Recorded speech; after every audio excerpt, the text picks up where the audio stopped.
বায়াত হলে পীরের হাতে দেখা হয় রাসূলের সাথে বায়াত হলে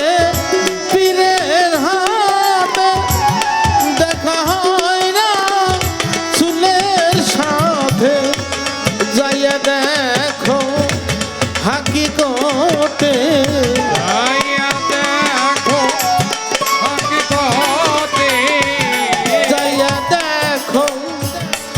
হাকিকতে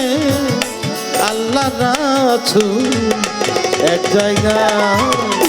সময় থাকতে